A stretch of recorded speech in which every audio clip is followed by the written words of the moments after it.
Good evening everybody. క్షమించండి. ప్రభు అయిన యేసుక్రీస్తు నామములో మీ అందరికీ నేను శుభములు తెలియజేస్తూ ఉన్నాను. దేవుని మహా కృపను బట్టి మరొక పర్యాయం మనందరం కూడా ఈ రీతిగా ప్రభు సన్నిధిలోనికి రాగలిగి మనము దేవుని మాటలు వినడానికి, ఈ రీతిగా బైబిల్ స్టడీ చేసుకోవడానికి ప్రభు మనకిస్తున్నటువంటి ఈ మంచి అవకాశాన్ని బట్టి నేను ప్రభువుని ఎంతగానో స్తుతిస్తూ ఉన్నాను. ప్రియమైన దేవుని బిడ్డలారా, మనము ఆల్మోస్ట్ చివరి యుగంలోకి వచ్చేసాం మనం. గతసారి నేను మీతో మాట్లాడినప్పుడు కృపాయుగాన్ని గురించి మాట్లాడాను. అంటే సంఘయుగం అలాగే కృపాయుగం సేమ్ అని చెప్పాను. సంఘయుగంలో ఏమేమి జరుగుతూ వచ్చాయో, ఎలాగా ఎఫెసీ సంఘ యుగం నుండి సంఘ యుగాల యొక్క స్థితి ఎలాగుండిందో, ఒక్కొక్క సంఘ కాలంలో సంఘ స్థితి ఎలాగుండిందో ఇవన్నీ కూడా మీకు జ్ఞాపకం చేసుకుంటూ వచ్చాను. ఆ తదుపరి లాస్ట్ టైం మనం కృపా యుగంలో కృప ఏ రీతిగా ఒక విశ్వాస జీవితానికి సహాయపడుతుందో అది మీకు జ్ఞాపకం చేశాను. ఇప్పుడు మనము ఆ చివరి యుగంలోకి వస్తున్నాం. మీకు ఇవ్వబడిన ఈ మ్యాప్ ప్రకారంగా మనం ఆలోచన చేసినట్లయితే మనము బైబిల్ మొత్తం 7 యుగాలుగా విభజింపబడిందని చెప్పాను. అమాయకపు నిష్కలంకపు యుగం, మనసాక్షి యుగం, అలాగే హ్యూమన్ గవర్నమెంట్ మానవ పరిపాలనా యుగం, వాగ్దాన యుగం, ధర్మశాస్త్ర యుగం, సంఘ యుగం లేక కృపాయుగం అన్నాం. అది లాస్ట్ టైంతో ముగించుకున్నాం. ఇప్పుడు 1000 ఏండ్ల పరిపాలనా యుగం అనే మాట మనం మాట్లాడుతున్నాం. ఈ 1000 ఏండ్ల పరిపాలనా యుగం యాక్చువల్‌గా మనం ఇక్కడ కృపాయుగంలో ఈ కృపాయుగం ఎక్కడ ముగించబడుతుందంటే సంఘం ఎత్తబడుటతో ఇది ముగించబడుతుందని చెప్పాను మీకు. యేసు ప్రభు మధ్యాకాశంలోకి రావడం, అప్పుడు ఎవరికి కనపడ్డా ఆయన. కానీ ఇక్కడ ఉన్నటువంటి సంఘం అంటే క్రీస్తు శరీరం, విశ్వాసుల సమూహం అంతా కూడా మధ్యాకాశంకు ఆయన ఎదుర్కోవడానికి ఎత్తబడతారు. అది రాకడలో ఫస్ట్ ఫేస్ అన్నమాట. ప్రభు మనకు కనపడ్డప్పుడు మనం ఆకస్మికంగా రెప్పపాటున ఎత్తబడతామనే మాట మనకి బైబిల్‌లో చెప్పబడ్డ మాట. అయితే దేవుని బిడ్డలారా, ఈ ర్యాప్చర్ మొదలుకొని ఆ నిత్యత్వం వరకు మనం ఏదైతే మాట్లాడుకున్నామో, దీనంతటిని కూడా ఏమని చెప్తారంటే ఎస్కటాలజీ అంటారు. ఎస్కటాలజీ అనంటే అంత్యకాలముల ధ్యానము, లేకపోతే అంత్యకాలముల పఠన అని అంటారు. The study of the end times అనే మాట. The study of the end times అని అంటాం దీన్ని మనం. కనుక యేసు ప్రభు తన ప్రియుల కొరకు, తన సంఘము కొరకు తిరిగి రానై ఉన్నాడు అన్నటువంటి మాట అది ఖచ్చితం. ప్రతి విశ్వాసికి, క్రైస్తవుడికి ఒక నిరీక్షణ ఉంది. ఆ నిరీక్షణ ఏమిటంటే యేసుప్రభు మళ్ళీ వస్తాడన్న నిరీక్షణ. వచ్చి మనల్ని తీసుకొని వెళ్తాడన్నటువంటి ఒక నిరీక్షణ మనందరికి ఉన్నది దేవుని బిడ్డ. గమనించండి, ఇక్కడ తెస్సలోనిక సంఘానికి రాస్తూ పౌలు గారు మొదటి పత్రిక, తెస్సలోనికలకు రాసిన మొదటి పత్రిక, మొదటి అధ్యాయం 10వ వచనంలో 2వ భాగంలో ఒక మాట ఉంటది. ఆయన కుమారుడైన యేసు పరలోకము నుండి దిగువచ్చునని ఎదురు చూచుటకు మీరు ఎలాగు దేవుని వైపునకు తిరిగితిరో అని అంటాడు. మీరు విగ్రహములను విడిచిపెట్టి జీవము గల దేవుని సేవించుటకు అనే మాట ఉపయోగిస్తాడు. మీరు దేవుని వైపుకి తిరగడానికి గల కారణం ఏంటనంటే అక్కడ రాస్తున్నాడు, మీరు పరలోకము నుండి యేసు ప్రభు వస్తాడని మీరు ఎదురు చూడటాని కోసం ఆయన వైపు తిరిగారు అంటాడు. ఎంత బ్యూటిఫుల్ మాట అది. అంటే విశ్వాసకున్నటువంటి ఒక నిరీక్షణ ఏంటనంటే, ఒక దినాన ప్రభు వస్తాడు, మనందరిని తీసుకొని వెళ్తాడన్నది ఒక గొప్ప నిరీక్షణ విశ్వాసులుగా దేవుడు మనందరికి ఇచ్చాడు దేవుని బిడ్డలారా.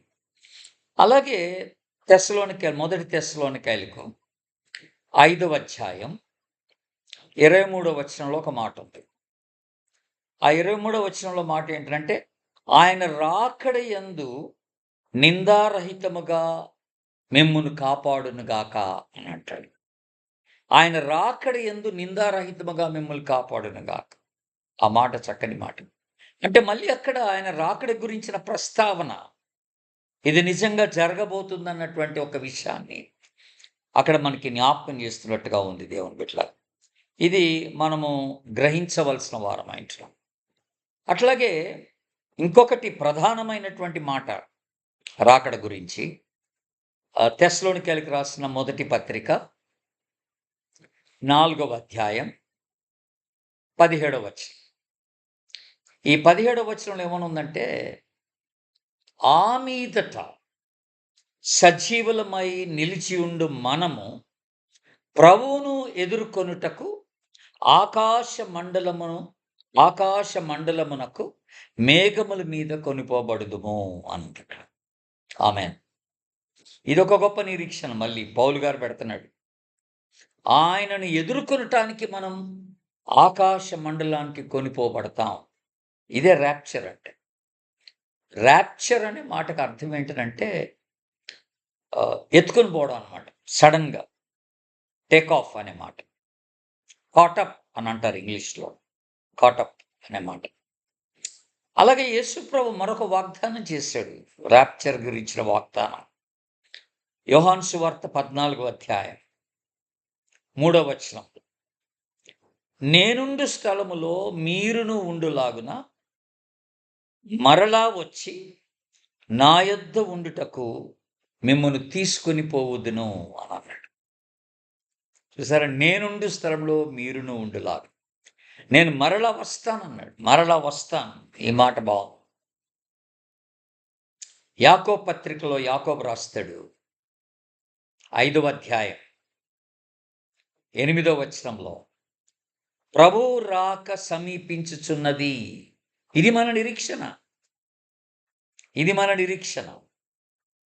అలాగే 2వ పేతురు పత్రిక 3వ అధ్యాయం 18వ వచనం. 2వ పేతురు పత్రిక 3వ అధ్యాయం 18వ వచనంలో 10వ వచనంలో ఓ చక్కని మాట ఉంది. 3వ అధ్యాయం 10వ వచనంలో, ప్రభువు దినము దొంగ వచ్చినట్లు వచ్చును అని ఉంది. ఇది నేను చెప్పాను ఆల్రెడీ. మనకు కనపడ్డ ఆయన రాకడ. ఈ ర్యాప్చర్ టైంలో కనపడ్డు. సంఘాన్ని ఎత్తుకునే టైంలో ప్రభు కనపడ్డు. ఆకస్మికంగా ఆయన మధ్యాకాశానికి వస్తాడు అనే మాట మనం జ్ఞాపకం చేసుకుంటాం. మధ్యాకాశానికి వస్తాడు అనే మాట. అప్పుడు దొంగ వచ్చినట్టు వస్తాడనమాట. ఆయన మనల్ని ఎత్తుకొని వెళ్ళిపోతాడంట. మామూలుగా ఈ ఈ లోకంలో దొంగలు దేనికోసం వస్తారండి? తమది కానిని దానిని ఎత్తుకొని పోవడానికి వస్తారు. తమకు చెందని దానిని తీసుకొని పోవడానికి వస్తారు దొంగలు. కానీ యేసు ప్రభు దొంగలాగా ఎలాగొస్తున్నాడు, ఎందుకు వస్తున్నాడు తెలుసా? తనకు చెందిన దాన్ని తీసుకొని పోవడానికి వస్తున్నాడు. తనకు చెందిన వారిని ఆయన తీసుకొని పోవడానికి వస్తున్నాడు అనమాట. అది డిఫరెన్స్ అక్కడ. చెప్పకుండా వస్తున్నాడు, but at the same time తనకు చెందిన వారిని తీసుకొని పోవడానికి ఆయన వస్తున్నాడు. అది మళ్ళీ అదే పత్రిక 2వ పత్రిక 3వ అధ్యాయం 12వ వచనంలో పేతురు మాట్లాడుతూ చక్కని మాట అన్నాడు. దేవుని దినపు రాకడ కొరకు కనిపెట్టుచు ఆశతో అపేక్షించుడి అని అంటాడు. ఆశతో అపేక్షించుడి. కనుక ర్యాప్చర్ అనేది ఇలాగుందనమాట. మనం గమనిస్తే ఈ ఎత్తబడుట అనేది ఖచ్చితం. ప్రభువు రావడం అనేది ఖచ్చితం. ఇది మనం చూస్తున్నాం. ఈ విశ్వాసులమైన మనం సంఘముగా ఆయన రాకడ కొరకు మనందరం కూడా నిరీక్షించుతున్న వారమై ఉన్నామని జ్ఞాపకం చేయబడుతున్నాం. ఈ ర్యాప్చర్‌లో జరిగేది. కనుక మనం ఆలోచిస్తుంది ఏంటనంటే, ఇక్కడ ఇంకొక మాట మనం ఆలోచిస్తున్న మాట ఏంటంటే, మీరు జాగ్రత్తగా గమనిస్తే, ఈ సంఘం ఎత్తబడిన దగ్గర నుండి మనం ఆలోచన చేసుకుంటూ వస్తున్నాం. ఆఫ్టర్ ద ర్యాప్చర్, సంఘం ఎత్తబడిన తర్వాత మనకి 7 ఏండ్ల శ్రమలు. విడిచిపెట్టబడ్డోళ్ళకి, మనకు గాదు. ఆ తర్వాత 7 ఏండ్ల శ్రమల తర్వాత 1000 ఏళ్ల పరిపాలన. ఆ 1000 ఏళ్ల పరిపాలన తర్వాత తీర్పు. తీర్పు తర్వాత నిత్యత్వం. సో, ఇదంతా ఒక సీరీస్ అన్నమాట. మనం సంఘం ఎత్తబడిన తర్వాత జరిగేటువంటి ఒక సీరీస్‌ని మనం జ్ఞాపకం చేసుకుంటాం. కనుక నేనిప్పుడు ఇవి కొన్ని మీకు గుర్తు చేస్తాను. ఏమేమి జరుగుతున్నాయి వేటనేది జ్ఞాపకం చేస్తాను. 1000 ఏళ్ల పరిపాలన కూడా ఎలాగుంటదో అది మనం డీటెయిల్డ్‌గా మళ్ళీ వచ్చే వారం మీకు జ్ఞాపకం చేస్తాను దాని సంగతి. ఈ రోజున మనం ఏం చేస్తామంటే, సంఘం ఎత్తబడే దగ్గర నుండి అసలు ఏమేమి సంఘటనలు జరుగుతూ వస్తాయి, అవి మనం చూద్దాం కాసేపు. ఒకసారి సంఘం ఎత్తబడిన తర్వాత అసలు ఏమేమి జరుగుతాయి ఆ తదుపరి. ఆ నిత్యత్వంలోకి మనం వెళ్ళేటప్పటికి ఈ మధ్యలో జరిగేటువంటి సంఘటనలు ఏమిటి? అవి మీకు కొంచెం జ్ఞాపకం చేయాలని ఇష్టపడుతున్నాను. మొట్టమొదటిగా సంఘం ఎత్తబడుట. సంఘం ఎత్తబడుట అంటే ఎవరు? ఏ సంఘం? Baptist Sangma? Lutheran Sangma? Assemblies of గాడా? Pentecost సంఘమా? సంఘం అంటే ఈ స్థానిక సంఘాలు గాదు. ఇది సార్వత్రిక సంఘం. ప్రపంచములోని విశ్వాసుల సమూహం. దీన్ని క్రీస్తు శరీరం అన్నాం మనం. ఇదనమాట. ఈ విశ్వాసుల గుంపు ఎత్తబడతదనమాట. ఈ విశ్వాసుల గుంపు. అదే ప్రభు చెప్పాడు. ప్రభువు కూడా వాగ్దానం చేశాడు, నేను వస్తానని. మనకి చాలా వాగ్దానాలున్నాయి. ప్రభు చేసిన వాగ్దానాలు. మీరు గమనించినట్లయితే అపోస్తలుల కార్యం మొదటి అధ్యాయంలోనే ఉంటది. ఆయన ఆరోహణమవుతున్నప్పుడు అక్కడ పలకబడిన మాటేంటంటే, మీరెందుకు అలాగా ఆకాశం వైపు చూస్తున్నారు? ఆయన ఆరోహణమవుతుండగా 11వ వచనంలో, ఆయన ఎలాగ ఆరోహణమయ్యాడో అలాగే మళ్ళొస్తాడు. మన ప్రభు దిగొస్తాడని చెప్తాడు. అట్లాగే యోహాను సువార్త 14వ అధ్యాయంలో మనందరికీ తెలిసినట్టుగా, మీరివి రాసుకోండి, రెఫరెన్స్‌లు నేనిక్కడ రాయలేదు. యోహాను సువార్త 14వ అధ్యాయంలో మీ హృదయమును కలవరపడనీయకుండా అంటాడు. నేను మీ కొరకు స్థలం సిద్ధపరచ వెళ్ళుచున్నాను. నేనుండే స్థలంలో మీరుడు ఉండులాగున నేను మరలా వచ్చి మిమ్మల్ని తీసుకొని వెళ్తానంటాడు. అది గొప్ప నిరీక్షణ మనకి. ప్రభు వస్తాడు, ఆయన సంఘమును ఆయన తీసుకొని వెళ్తాడు అంటానికి అది గుర్తనమాట. అట్లాగే పౌలు తెస్సలోనిక సంఘానికి రాస్తూ, ఆయన వచ్చినప్పుడు ఆయన ఆర్భాటంతో వస్తాడు. అప్పుడు క్రీస్తు నందుండు మృతులైన వారు మొదట లెగుస్తారు. ఆ తదుపరి సజీవులమై నిలిచి ఉండు మనము ఆయనతో కూడా ఎత్తబడదుము అని అంటాడు. సజీవులమై నిలిచి ఉండు మనం ఆయనతో కూడా ఎత్తబడదాం. ఇవన్నీ రెఫరెన్సెస్ మనకి ఏం జ్ఞాపకం చేస్తున్నాయంటే, దేవుని బిడ్డలారా, ఒక దినం ప్రభు వస్తాడు డెఫినెట్‌గా. ఆయన మనల్ని తీసుకొని పోతాడు. అది రెప్పపాటున జరిగేటువంటి ఒక సంఘటనగా దేవుడు జ్ఞాపకం చేశాడు. ఆ తదుపరి ఎవరైతే ప్రభునందు విశ్వాసం ఉంచరో ఆ విడిచిపెట్టబడిన వారికి 7 ఏండ్లు శ్రమలు. 7 ఏండ్లు శ్రమలుంటాయని ప్రభు జ్ఞాపకం చేస్తాడు. ఆ శ్రమల కాలంలో ఏం జరుగుతదనేది మీకు నెక్స్ట్ వీక్ జ్ఞాపకం చేస్తాను. శ్రమల కాలం ఎలాగుంటది, ఏటనేది గూడా మీకు జ్ఞాపకం చేస్తాను.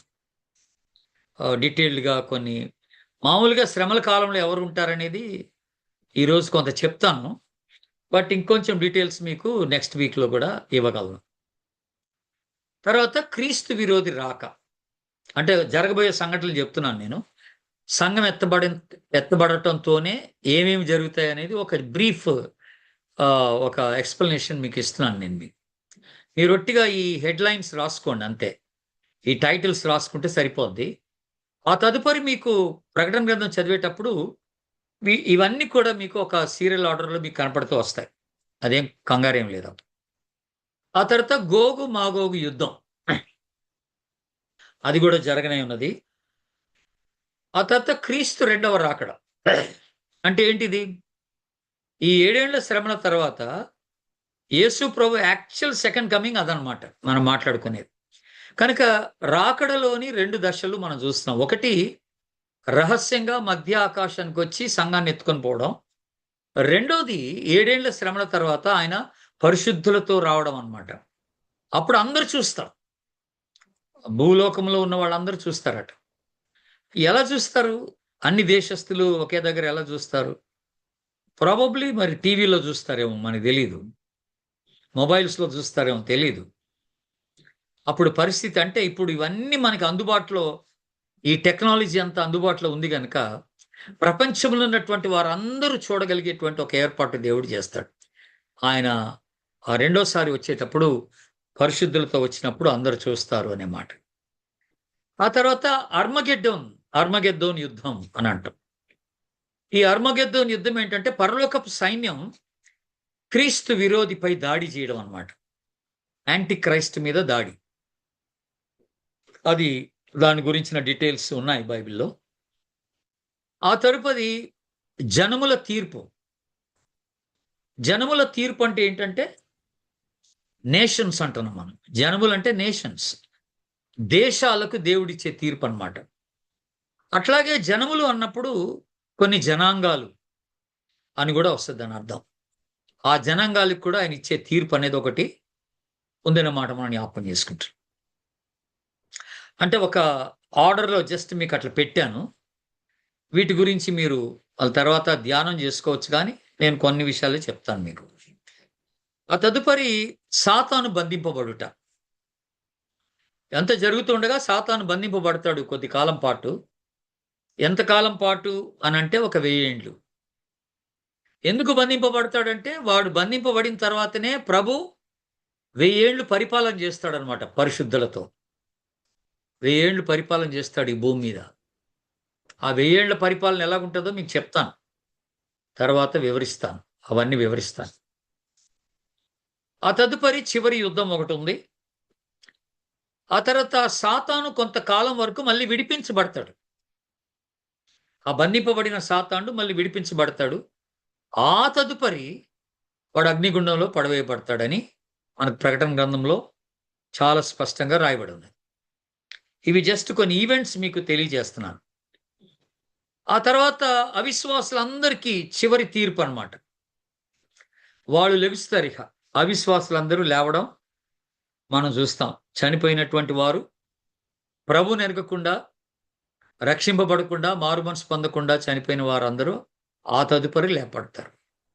లేపబడిన తర్వాత మనం మొదటి రాకడలో మీకేం చెప్పాను? క్రీస్తు నందుండి మృతులైన వారు లెగుస్తారు అన్నాం గదా! ఆ తదుపరి సజీవులమై నిలిచి ఉండు మనం ఆయనతో కూడా ఎత్తబడతాం. అది రాయబడింది తెస్సలోనికల పత్రికలో. అక్కడేంటి? క్రీస్తు నందుండి మృతులైన వారు లెగుస్తారు. అంటే విశ్వాసులు. ఇక్కడ అవిశ్వాసులందరూ లెగుస్తారు. లేచి వాళ్ళు తీర్పుకి రెడీ అవుతారని చెప్తున్నాడన్నమాట. ఇక ఆ తర్వాతనే మనకి నిత్యత్వం అనేది డిసైడ్ అవుద్ది. నిత్య నరకం, నిత్య పరలోకం అనేది డిసైడ్ అవుద్ది. అప్పుడే ఇక నూతన ఆకాశం, నూతన భూమి అనేది వస్తది. ఇవన్నీ కూడా ఆ లాస్ట్‌లో జరిగేటువంటి సంఘటనలన్నమాట. కనుక ఈ రీతిగా మనం గమనించుకుంటూ వెళ్తే సంఘం ఎత్తబడే దగ్గర నుండి ఇలాగా ఒక్కొక్కటి ఈవెంట్స్ కొన్ని సంఘటనలు జరుగుతూ వస్తాయి. మీరు ఇవి రాసుకొని ఉంటే ఆ తదుపరి మీకు ప్రకటన గ్రంథం చదివేటప్పుడు కూడా మీకు ఈజీగా అర్థమవుద్ది. ఇక ఇప్పుడు 7 ఏండ్ల శ్రమల్లో ఎవరుంటారు? ఇదో పెద్ద ప్రశ్న ఇప్పుడు మనకి. సింపుల్‌గా ఒక మాటలో చెప్పాలంటే సంఘం ఉండదు. అంటే ఏంటి? క్రీస్తు శరీరం ఉండదు. సార్వత్రిక సంఘం 7 ఏండ్ల శ్రమల్లో ఉండరు. ఎందుకనంటే అప్పుడే ప్రభు ఎత్తుకొని వెళ్ళిపోయాడు గదా! రాప్చర్ అంటున్నాం దాన్ని మనం. ఆయన ఎత్తుకొని వెళ్ళిన తర్వాతనే ఈ శ్రమలు స్టార్ట్ అవుతాయి. 7 ఏండ్ల శ్రమలు స్టార్ట్ అవుతాయి. కనుక చాలామంది కొంత భిన్న బోధల్లో ఎలాగొచ్చిందంటే, ఈ సంఘం కూడా శ్రమల్లో ఉంటారు అన్నటువంటి ఒక ఆలోచన వచ్చింది. తప్పది. ఉండరు. ఆల్రెడీ దేవుడు సంఘాన్ని ఎత్తుకున్న తర్వాతనే ఇదంతా జరుగుతుందన్నమాట. మీరు ప్రకటన గ్రంథం 4వ అధ్యాయంకొస్తే సంఘాల గురించిన ప్రస్తావన 2-3 అధ్యాయాల్లో చూస్తాం. ఇక 4వ అధ్యాయం ప్రారంభంకి వచ్చే లోపల నువ్వు పైకి ఎక్కి రమ్ము అని ఉంటది అక్కడ. ఒక మాట స్టార్టింగ్‌లోనే ఉంటది అక్కడ. అది రాప్చర్‌కి గుర్తనమాట. వీళ్ళు పైకి ఎక్కిపోయిన తర్వాత అక్కడ ఒక పెద్ద ఆరాధనా దృశ్యాన్ని చూపిస్తాడు యోహానుకి ప్రభువు 5వ అధ్యాయంలో.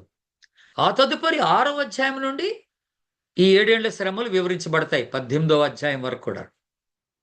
కనుక ఇక్కడ సంఘం ఉండదు. 7 ఏళ్ల శ్రమల్లో సంఘం ఉండదు. ఇప్పుడు ఎవరుంటారు? ఫస్ట్ సాతానుడు ఉంటాడు. ఇది మనం గుర్తుపెట్టుకోవాల్సిన మాట. డెఫినెట్‌గా 7 ఏళ్ల శ్రమల్లో సాతానుడు ఉంటాడు. ఆ తర్వాత కొంతమంది దేవదూతలు 7గురు ఉంటారు అక్కడ. అక్కడ మీకు ఇవ్వబడినటువంటి ఆ రెఫరెన్సెస్ కూడా మీరు చూసుకోవచ్చు. దేవదూతలు మనకు కనపడతారు. 7 ఏళ్ల శ్రమల్లో వారికి కొన్ని పనులు అప్పగించబడతాయి. వారికి దేవుడు కొన్ని బాధ్యతలు ఇస్తాడు. ఆ దేవదూతలు ఆ పనులు చేయడానికి కోసం అన్నట్టుగా వాళ్ళు అక్కడ ఆ శ్రమల కాలంలో ఉంటారు. తర్వాత రాలిన నక్షత్రం. అప్పుడు ఆ రాలిన నక్షత్రం ఒక వ్యక్తికి సూచనగా ఉంటుంది, దూత. ఆ రాలిన నక్షత్రానికి దేవుడు అగాధపు తాళపు చెవి ఇస్తాడట.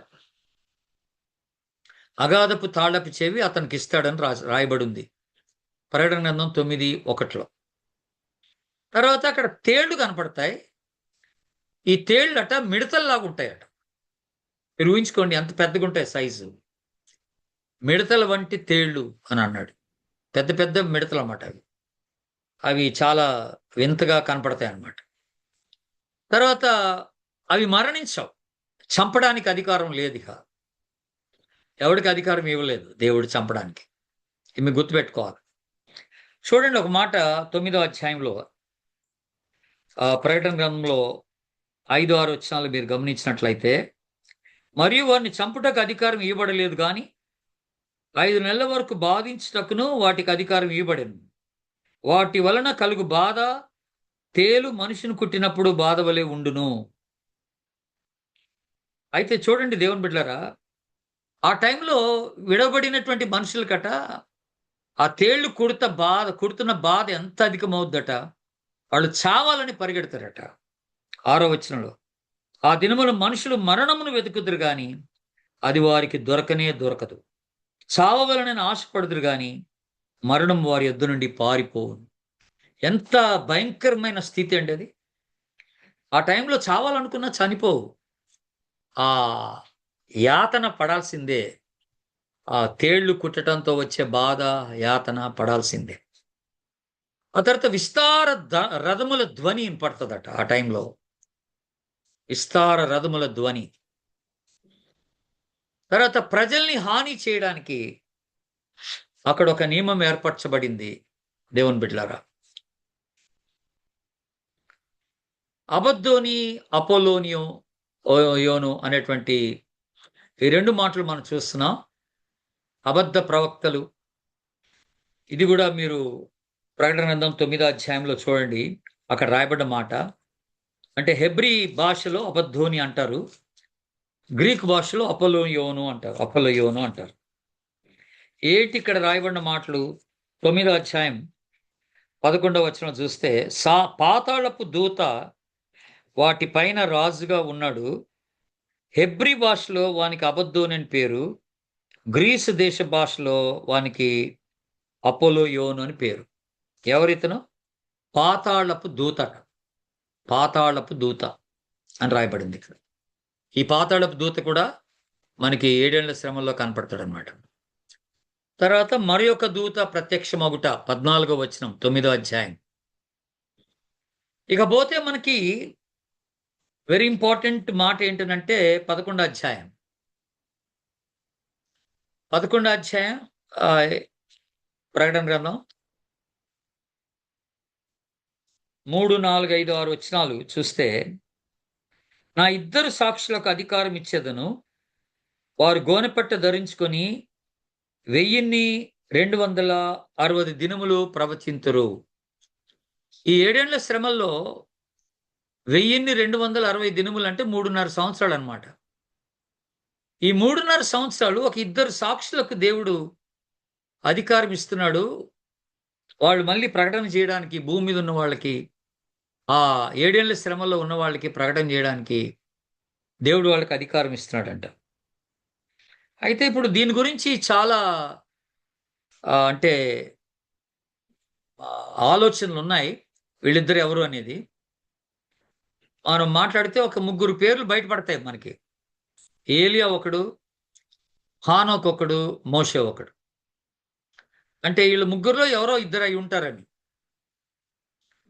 అంటే నేనేమనుకున్నానంటే పర్సనల్‌గా హెబ్రీ 9:27లో చెప్పినట్టుగా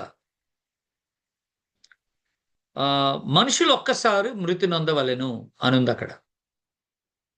అంటే ఖచ్చితంగా ప్రతి మనుషుడు చావాలి. మరణం నియమించబడింది ప్రతి మనిషికి. మనం ఇక్కడ గమనించినట్లయితే మోషే చనిపోయాడు. ఏలియా చనిపోలేదు, ఎత్తబడ్డాడు. అలాగే హానోక్ కూడా ఎత్తబడ్డాడు. ప్రభుతో తీసుకొని పోబడ్డాడు. వీళ్ళిద్దరికీ మరణం జరగలేదు. మోస్ట్ ప్రాబబ్లీ మళ్ళీ వీళ్ళు చావాలి గనక ఆళ్ళిద్దరే వచ్చి ఉంటారని నేను అనుకుంటున్నాను. ఎందుకంటే బైబిల్ అంత క్లియర్‌గా లేదు గానీ, బట్ వీళ్ళకి ఇవ్వబడినటువంటి అధికారం దేవుని బిడ్డలారా, ఈ ఇద్దరు సాక్షులకు ఇవ్వబడినటువంటి అధికారం మీరు చూడండి. ఒకసారి 5వ వచనం చూడండి. ఎవడైనను వారికి హాని చేయ ఉద్దేశించిన యెడల వారి నోట నుండి అగ్ని బయలు వెడలి వారి శత్రువులను దహించి వేయును గనక ఎవడైనను వానికి హాని చేయ ఉద్దేశించిన యెడల అలాగున వాడు చంపబడవలెను. ఈ ఇద్దరు సాక్షులకి మరణం ఎవడు చంపలేడు అంత ఈజీగా. దేవుడే చంపాలి ఇక. ఎవడైనా చంపడానికని వస్తే వీళ్ళు ప్రకటన చేసేటప్పుడు, దేవుని మాటలు చెప్పేటప్పుడు, సువార్త చెప్పేటప్పుడు వీళ్ళ నోట నుండి అగ్ని రావడానికి దేవుడు అనుమతి ఇచ్చాడట. అలాంటి ఒక శక్తి వాళ్ళకున్నట్టుగా దేవుడు జ్ఞాపకం చేస్తున్నాడు. అలాగే 6వ వచనంలో తాము ప్రవచింపు దినములు వర్షము కురవకుండా ఆకాశమును మూయుటకు వారికి అధికారము కలదు. కనుక ఇలాంటి ఒక అద్భుతం చేసింది ఎవరంటే ఏలియా. వర్షం కురవకుండా ఆపాడు. 3 సంవత్సరాలు. కనుక ప్రాబబ్లీ ఏలియానే అయ్యుంటాడు అనేది ఒక ఆలోచన అన్నమాట. దీన్ని బట్టి కూడాను. అంటే వీళ్ళకి ఇవ్వబడిన అధికారాన్ని బట్టి కూడాను వీళ్ళయ్యుంటారు అనేది ఒక మాట. మరియు 6వ వచనంలో వారికిష్టమైనప్పుడెల్లా నీళ్లు రక్తముగా చేయుటకు. మళ్ళీ ఇక్కడికొచ్చే లోపల ఇది మోషే చేసిన సూచక్రియ. నీళ్ళని రక్తంగా మార్చాడు ఐగుప్తులో. కనుక కొంతమంది ఏమంటారంటే మోషే కూడా అయ్యుండొచ్చు ఏలియాతో పాటు అని అంటారు. ఏలియా, మోషే ఇద్దరు వచ్చి ఉండొచ్చు అని అంటారన్నమాట. ఇక్కడ జరిగిన అద్భుతాలను బట్టి, సూచక్రియలను బట్టి అలాగ అనుకుంటారన్నమాట. మోషే కూడా వీళ్ళతో ఉండొచ్చు అని మాట ఒకటి అక్కడ అర్థమవుతుంది మనకి దేవుని బిడ్డలారా.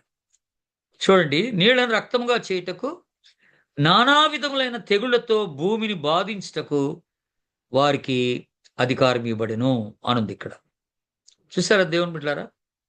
కనుక ఇది చాలా అంటే మనం కొంచెం డిస్కషన్‌కి తావిచ్చేటువంటి ఒక అంశమైనప్పటికిని కొంతవరకు మనం ఈజీగా అర్థం చేసుకోవచ్చు. హెబ్రీ 9:27 ప్రకారంగా ప్రతి మనుషుడు ఒకసారి చావాలి. కనుక ఎన్నడూ చావుని అనుభవించకుండా వెళ్ళిన వాళ్ళు ఏలియా, హానోకు ఇద్దరు కనపడతారు మనకి. మోస్ట్ ప్రాబబ్లీ వాళ్ళే అయ్యుండొచ్చు అనేది ఒక ఆలోచన. ఒక స్కూల్ ఆఫ్ థాట్ అని మనం జ్ఞాపకం చేసుకో. తర్వాత 7వ వచనం మీరు గమనించండి. వారు సాక్ష్యము చెప్పుట ముగింపగానే అగాధంలో నుండి వచ్చి క్రూర మృగము వారితో యుద్ధం చేసి జయించి వారిని చంపును. అక్కడ వారికి మరణము విధించబడింది. అగాధంలో నుండి వచ్చినటువంటి ఒక క్రూర మృగము వారిని చంపినట్టుగా అక్కడ మనకి జ్ఞాపకం చేస్తున్నాడు. కనుక వారి మరణం ఈ రీతిగా ఉంటది. ఎవరు వాళ్ళని చంపడు. దేవుడు నియమించిన దినములు ఆ 1260 దినములు వారు ప్రవచించిన తర్వాతనే వాళ్ళకి ఆ మరణం జరుగుతుందట. ఆ తర్వాత 13వ అధ్యాయంలో క్రూర మృగము అనే మాట ఉపయోగించాడు. 13వ అధ్యాయం 11, 12 వచనాల్లో భూమిలో నుండి ఒక క్రూర ముఖం పైకి వచ్చిందన్నాడు. ఇది ఎవరికి సూచనగా ఉంటుంది అనంటే, ఇది క్రీస్తు విరోధి, అబద్ధ ప్రవక్తకు సూచనగా ఉంటున్నట్టుగా మనము జ్ఞాపకం చేసుకుంటున్నాం దేవుని బిడ్డలారా. ఇది దానియేలు గ్రంథంలో కూడాను దానియేలు ప్రవచించినట్టుగానే మనము జ్ఞాపకం చేసుకుంటున్నాం. ఒక రీతిగా ఒక కాలము, అర్ధకాలము అనే మాట దానియేలు ఉపయోగిస్తాడు. కాలము, అర్ధకాలము అనంటే 3.5 సంవత్సరాలనమాట. కాలము, అర్ధకాలం అంటే 3.5 సంవత్సరాల పీరియడ్ గురించి అక్కడ మాట్లాడుతూ వచ్చాడు దానియేలు. అక్కడ దాన్ని మెన్షన్ చేయబడతదనమాట. తర్వాత 14వ అధ్యాయంకొస్తే మీరు 14వ అధ్యాయం 6వ వచనం చూడండి. 6వ వచనంలో ఏమని రాయబడిందంటే, అప్పుడు మరి ఒక దూతను చూచితిని. అతడు భూనివాసులకు అనగా ప్రతి జనమునకును, ప్రతి వంశమునకును, ఆయా భాషలు మాట్లాడే వారికిని, ప్రతి ప్రజకును ప్రకటించినట్లు నిత్య సువార్త తీసుకొని ఆకాశం మధ్యన ఎగురుచుండెను. చూసారా? అతడు మీరు దేవునికి భయపడి ఆయనను మహింపరచుడి. ఆయన తీర్పు గడియ వచ్చెను గనుక ఆకాశం, భూమి, సముద్రమును, జలధారులను కలగచేసిన వానికే నమస్కారం చేయుడని గొప్ప స్వరముతో చెప్పెను. ఇక్కడ నిత్య సువార్త అనుంది ఇక్కడ మాట. గుర్తుపెట్టుకోండి దేవుని బిడ్డలారా. ఆకాశమునకు ఎగురుచుండెను. కృపా సువార్త సంగమునకు, రాజ్య సువార్త ఇశ్రాయేలీయులకు, నిత్య సువార్త అవిశ్వాసులకు.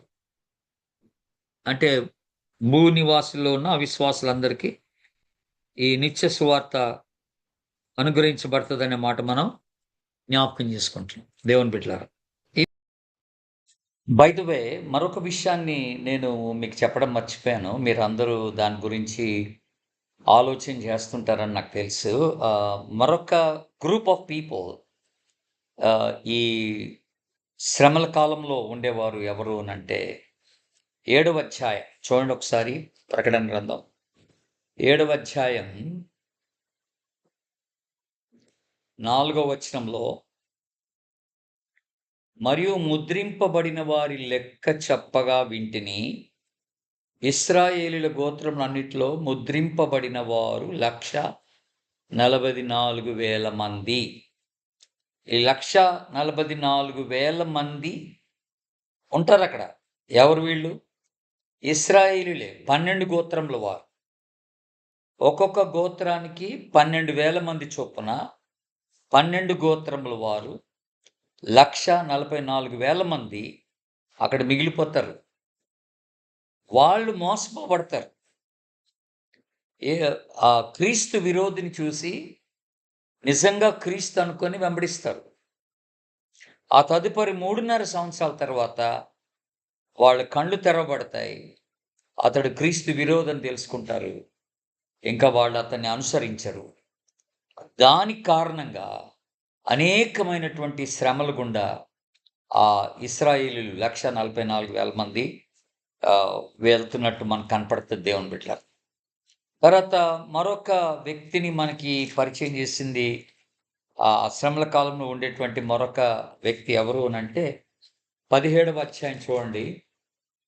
17వ అధ్యాయంలో అక్కడ మొదటి వచనంలో రాయబడింది అక్కడ మాట, మహావేశ్య అని అన్నాడు. ఈ మహావేశ్య, అలాగే 18వ అధ్యాయంలో మహాబబులోన్ అంటాడు. వేశ్య అంటే ఎవరో కాదు, బబులోను గురించి మాట్లాడుతున్నాడు అన్నమాట. కనుక ఈ బబులోను కూడా అంటే వేశ్యగా చిత్రీకరించబడింది. పాపమునకు అది పీఠం వేసినట్టుగా మనం చూస్తాం. అందుకనే బబులోను మహావేశ్యగా అక్కడ పరిగణింపబడ్డట్టుగా మనం చూస్తున్నాం దేవుని బిడ్డలారా. అది కూడా మహాబబులోను కూలిపోయిను అనే మాట మనం జ్ఞాపకం చేసుకుంటున్నాం దేవుని బిడ్డలారా. కనుక ఇది చాలా మనం ఆలోచించవలసినటువంటి విషయం అన్నమాట. అంటే ప్రభు బిడ్డలు ఎత్తబడతారు, ఆయన అంగీకరించిన వారు, క్రీస్తు రక్తంలో కడగబడిన వారు విడిచిపెట్టబడతారు. సో ఇక్కడ పాయింట్ ఏంటంటే, మన కుటుంబంలో అందరూ ప్రభు కోసం ఎత్తబడటానికి రెడీగా ఉన్నామా లేదా? మన కుటుంబంలో ప్రతి ఒక్కరం యేసుక్రీస్తు రక్తంలో కడగబడ్డామా లేదా? మీరు ఒకసారి ఆలోచన చేయండి. మీరు ప్రాబబ్లీ ఇక్కడ ఉన్న వాళ్ళందరూ తల్లిదండ్రులై ఉండొచ్చు మీరు. మరి మీ పిల్లలు ఎక్కడ ఉంటారు? ఒకసారి ఆలోచన చేయండి. మీ పిల్లలకి రక్షణ లేకపోతే మీరు ఎత్తబడతారు, వాళ్ళు విడిచిపెట్టబడతారు. ఎంత ఘోరం అది! ఎంత ఘోరం అది! అలాగే కొన్ని కుటుంబాల్లో పిల్లలు ఎత్తబడతారు, తల్లిదండ్రులు విడిచిపెట్టబడతారు. ఎంత భయంకరం అది! కొన్ని సంఘాల్లో సగం మంది సంఘస్థులు ఎత్తబడతారు, మరో సగం మంది విడిచిపెట్టబడతారు. సగమేంటిలే, చాలా ఎక్కువ శాతమే విడిచిపెట్టబడే అవకాశాలు ఉన్నాయని ప్రభు జ్ఞాపకం చేస్తారు. ఎందుకంటే ఈ దినాల్లో నామకార్థత ఎక్కువ ఉంది కనుక, సంఘాలు రక్షణ ప్రస్తావన తక్కువ ఉంది కనుక చాలా విచారకరంగా చాలామంది విడిచిపెట్టబడే అవకాశం ఉందని మనం జ్ఞాపకం చేసుకున్నాం దేవుడి. ఇది మనం అంటే ఈ ఎస్కటాలజికల్ ఈవెంట్స్లో ప్రధానమైనటువంటి విషయం ఏంటంటే ఎత్తబడుట, ఆ తర్వాత 7 ఏళ్ల శ్రమలు ఈ చూస్తాం. ఇంకా 7 ఏళ్ల శ్రమల్లో సుదీర్ఘంగా ఎలాంటి శ్రమలు విడిచిపెట్టబడ్డ వాళ్ళకి వస్తాయో మళ్ళీ నేను మరుసటి వారం నేను మీకు జ్ఞాపకం చేస్తాను. ఇంకా డీటెయిల్డ్గా మనకి ఆ 7 ఏళ్ల శ్రమల్లో ఏమేమి జరుగుతుంది, ఎలాంటి శ్రమలు ప్రజలకు ఉంటాయి, అవన్నీ కూడా నేను తర్వాత మీకు వివరిస్తాను. కనుక మరి ప్రభు మనకిస్తున్న ఈ సమయాన్ని బట్టి ప్రభుకు వందనాలు. నేను చాలా అవుట్లైన్స్ ఇస్తున్నాను అంతే, డీటెయిల్డ్గా మీకు ఏం చెప్పడం లేదు. ఎందుకంటే మనకి టైం ఉండదు, 1 అవర్లో అన్నీ మనం ధ్యానం చేసుకోలేము కనుక జస్ట్ మీకు అవుట్లైన్స్ మాత్రం ఇస్తున్నాను. హోప్ యూ అండర్స్టాండ్, మీరు అర్థం చేసుకుంటారని నమ్ముతున్నాను. మనం నెక్స్ట్ వీక్ మనం ఈ 7 ఏళ్ల శ్రమల్లో ఎలాంటి శ్రమలు ఉండబోతున్నాయో మళ్ళీ మనం ధ్యానం చేసుకుందాం. Thank you so much for giving your time. God bless you all.